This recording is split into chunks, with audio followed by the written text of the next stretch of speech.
me to rant a second.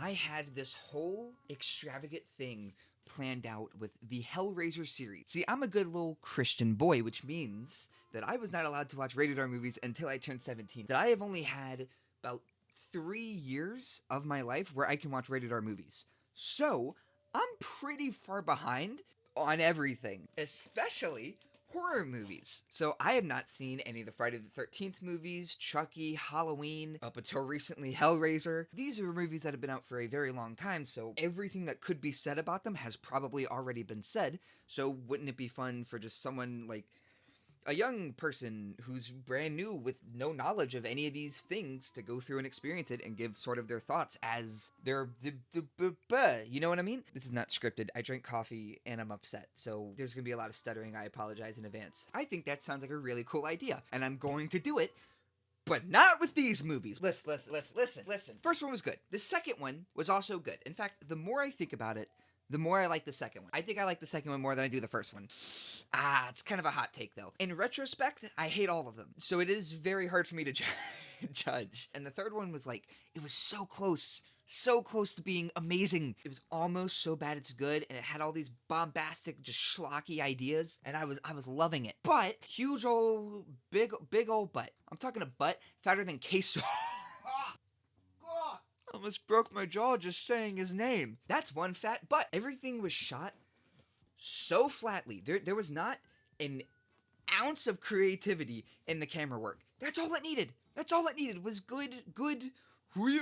I'm talking some, and it would have been great. Would have been a great movie. But no. Okay, well now Is that not the scariest thing you've ever seen in your life?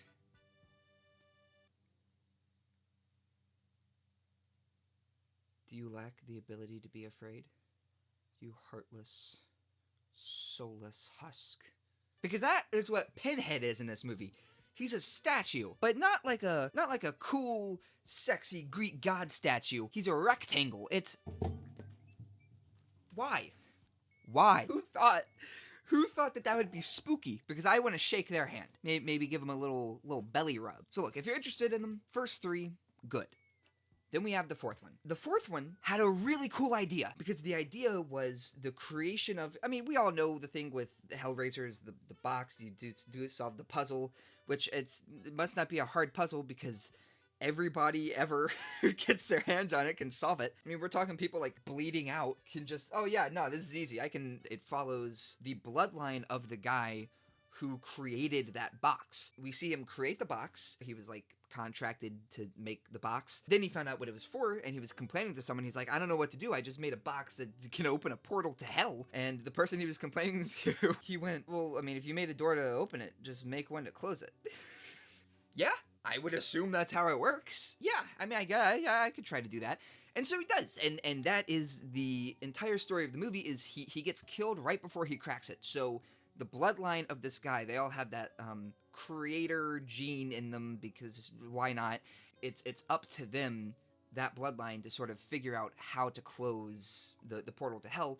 And so we see the creation, the bloodline of the guy who sort of figures out that this is what they need to be doing, and then the last guy in the bloodline that actually solves the puzzle, or I guess figures out how to send the Cenobites back to hell for good. Really cool idea, great idea for like a finale. The execution is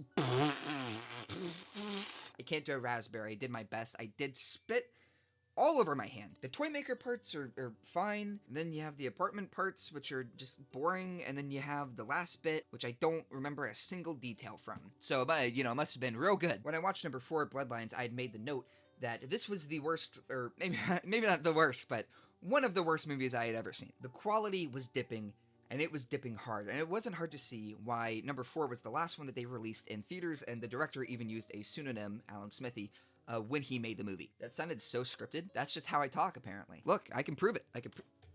See any tabs open? No, not scripted. I'm a robot, I guess. So the fifth one, oh Lord. I'm actually gonna have to include a couple clips from the movie, which I don't want to do, but I'm gonna make an exception for this one. This is how the movie opens. Even as a little kid, I was always one to examine things closely. The world was full of riddles and mysteries and puzzles, and I learned early on that I had a gift for solving.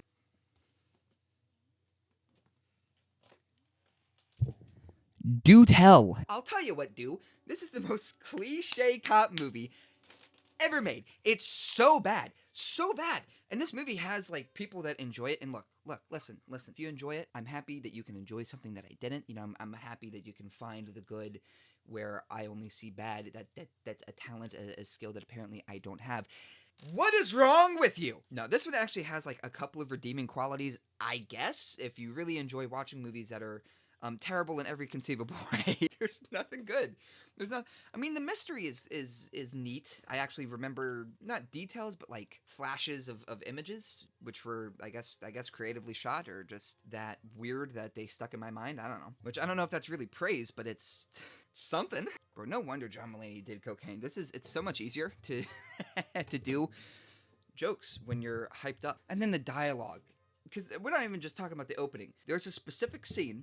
So the story is doesn't matter because it's all in his head. He died at the beginning of the movie, and this is all torture. So, whatever. And just some of the best characterization I've ever seen in a movie happens just right there. Here's the clip. Ah, shit, man. Don't do this to me, Joseph. You know me. I'm a good cop. I play things straight down the line. Jesus! I got a wife and 2 kids of my own. Woo! Great dialogue. Great the best hey Lucy, what do you think? Let's see if I can. Lucy, what do you think of that dialogue? She looks very depressed. Then again, she gets that from me, so I don't know if the dialogue was any good. Yeah, so that's all I have to say about that stellar movie. Keep in mind, I was like binging these, so 4, 5, 6, and 7, all in the same day. Started off by watching what felt like the worst movie I'd ever seen, followed up by what took the crown for the worst movie I had ever seen. And then, here's the thing about 6. Basically, what they did was they took the plot of the 5th movie, made it worse in every conceivable way, put the mayhem guy, you know, the vulture from Brooklyn Nine-Nine, put him in it, and then called it a day. Pinhead also was not in the movie. Pinhead was... He had a cameo at the end, a cameo, and that was it. So how is this a Hellraiser movie? How is this a Hellraiser? At least in 5, they had Cenobites showing up during the entire thing. Granted, it, you know, wasn't the most amount of involvement. I wouldn't even really call it a slasher. Hasn't really been a slasher since, like, the 3rd movie. I mean, I guess Bloodlines is technically a slasher. It just was a bad one. So 5 wasn't a slasher. 6... even less. The whole thing is a guy, he's dead the whole time. It's pretty obvious. I don't remember, like, any details from this movie. Because I don't make a point to remember things that suck. Why do you think I can't remember any of the videos that I make? Limited space in here. Gotta save it up for what's important. Like all the Terrifier lore. Now that's important. There's not much lore. There's kind of, because it's like a good versus evil thing, and then I really like how I really like the story of it, because most slashers, they just devolve into this, like, weird, like, you know, you're watching Nightmare on Elm Street, and, like, yeah, 1 through 4 are all fantastic movies, but, like, they're slowly going deeper and deeper into insanity, and it's like, none of this was planned, none of this makes any sense. You're getting lucky that all of this is, like, entertaining to watch. From what I understand, like, every single long-running horror franchise eventually does stuff like that. They're just like, oh, it's a demon from hell. Got a convoluted lore and backstory that it can only be killed by this one thing until next movie, where it can be killed by a totally other thing. Terrifier 2, it immediately goes into... Art the Clown has been resurrected. He's, like, a champion of evil. And now we have this main character who's, like, a champion of good. And so we're watching just good versus evil. Clash. And it's all well thought out, and all the symbolism and meaning and okay. That's how little I have to say about Hellraiser 6, is that I talked about Terrifier 2. Seen my ex-wife make that exact face in so many videos. And she got custody. Like I said, I watched 4, 5, 6, and 7 all in one day. The worst movie ever. I didn't plan that out. Look, back to back, they were topping each other for the worst movie I had ever seen. When you watch the 4 worst movies you've ever seen in a row with it getting worse somehow each time, that does something up here. I had an actual breakdown. Like, for 3 days, I just sat there with my hands in my head like this and did nothing. nothing but try to just comprehend and calm down. I'm 7 movies in. I can't just abandon this project. It's too late. If I wanted to abandon this project, I should have done it a while ago. I got, what, this many. I got this many to go. So screw it. I'll just watch the rest of them. So 7, the only interesting thing about 7 is that I had a complete mental breakdown after watching it. I don't remember like a single detail from that movie except for the fact that it yet again just uses the exact same plot as 5 and 6, but worse, or not worse. I don't remember. Like I said, I don't remember any details from this movie, and because I just had like a mental breakdown after watching it, there is a chance that it's actually like a decent Hellraiser movie, not a good movie, but just like a decent Hellraiser movie, and I just don't remember because of the circumstances. But look, then they followed it up with number 8, Hellworld, which Hellworld is a bad movie, but it is noticeably better than 5, 6, and 7. It has Henry Cavill in it. Why not? Also, I forgot to mention, number 4 had Adam Scott in it, and it's like one of his first roles. I don't know if you even see the Cenobites during like any of the deaths of 8. Doesn't matter. All of it's a hallucination. But the reason that I say it's better than 5, 6, and 7, despite the fact that I don't even remember if there's Cenobites in the movie, which there's like setups and payoffs. The dialogue is not as bad as number 5. There's some stuff that I thought were really cool details, like when the first victim is being murdered, she's like yelling out for her friend, but they're in like a mansion who's the friend's on like the bottom floor, and it's a rave, it's a party going on. She's in like some random room on a floor above. No, that's not how sound. No, but for some reason she was able to hear it, and then she goes into the room and blah, blah, blah, blah. And the reason she was able to hear it was because they were all buried right next to each other with air holes. They're actually in real life right next to each other, which I thought was a neat little detail. But I just wrote it off as, oh, this movie's bad, so that's why. No, it's actually because it was an intentional detail. It was a hint, because this movie has setups and payoffs, except for the random part where Henry Cavill was getting blown. Unfortunately for him, that one didn't have a payoff. Then we have 9.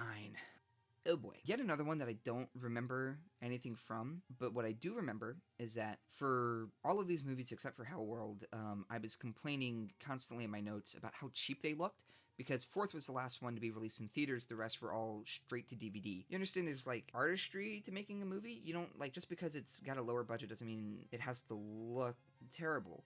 Why is this turning into just me praising Terrifier? Like, Terrifier 1 was a cheap movie. Yes.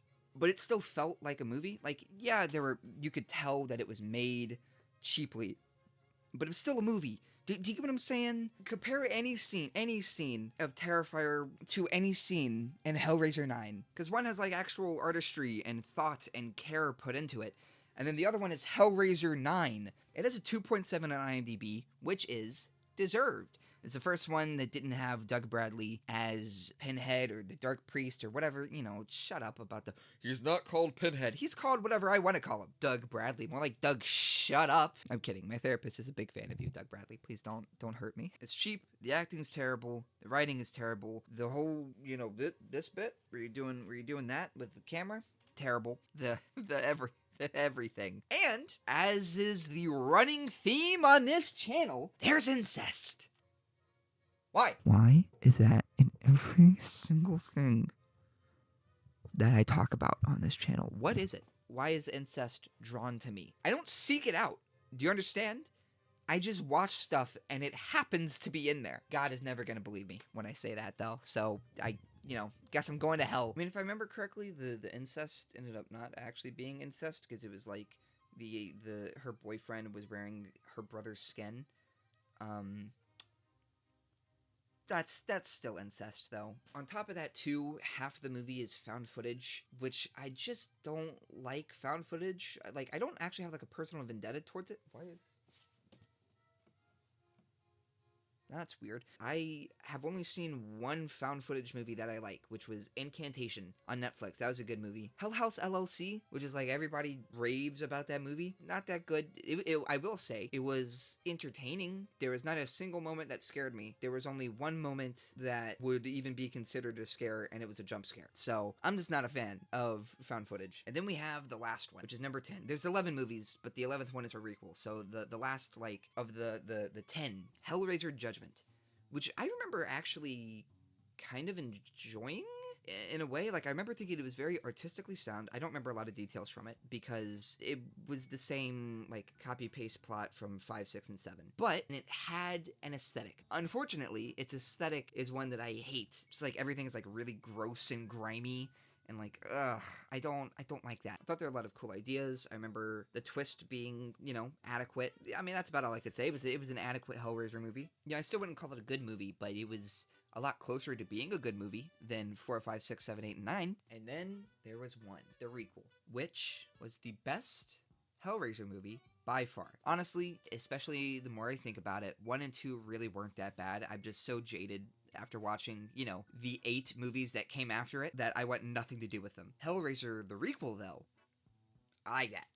I like that one. This one is one that I could describe better, but I don't want to due to spoilers. I gotta keep it kind of brief. The style of this movie is like what comes to mind when you say modern horror movie. It's very slick with this just fantastic sound design. And the Cenobites? Ooh! Woo! Not to mention the characters are actual characters. Haven't had that since the second movie. All of the deaths were fantastic. You had the dude at the end of the movie. Ooh, that was neat. I don't know if it was a great twist or anything, but the whole ending was actually pretty good. I would be willing to watch a sequel if the same people that made this one made the sequel, which I know sounds crazy after the mental torture that I put myself through to watch all 11 of these movies, but I would watch another. The requel was really good. Remember how I was complaining about how this stuff and all the movies were not good? That's not a thing in the requel. This, pretty good in the requel. Hellraiser the requel actually had like a story to tell. It had actual characters. All of the camera and the sound and the art direct, the everything about it was good. I think I gave it like a 7 out of 10 or something. Just because, well, it's another Hellraiser movie. I don't like Hellraiser movies. And yeah, that's it. I had this whole thing planned. It was going to be this new style that I was trying out. It would have taken so much time and so much effort for movies that are genuinely not worth it. So in case this happens again with which it's probably going to happen again with Halloween, from the sound of it, it's going to happen again in Friday the 13th. From the sound of it, it's not going to happen with Chucky. I think I'm going to love the Chucky series. I'm really looking forward to that one. But I'm going to have to figure out a different format to try. A disheveled, caffeine-fueled rant is fun, but I really enjoy writing scripts, and, this was unscripted, which I won't do again. For the future of this video series I'm trying to start, we're already off to a pretty bad start with the first video immediately breaking the format that I had in mind. So that's not a good sign. That's not a good sign. If you're interested in videos that are hopefully better than this one, then please subscribe. Look, I'm not here to make money off of YouTube, but wouldn't it be cool if I'm like, I made 50 cents off that video? I think that would be really cool. You help me earn 50 cents, please. Please.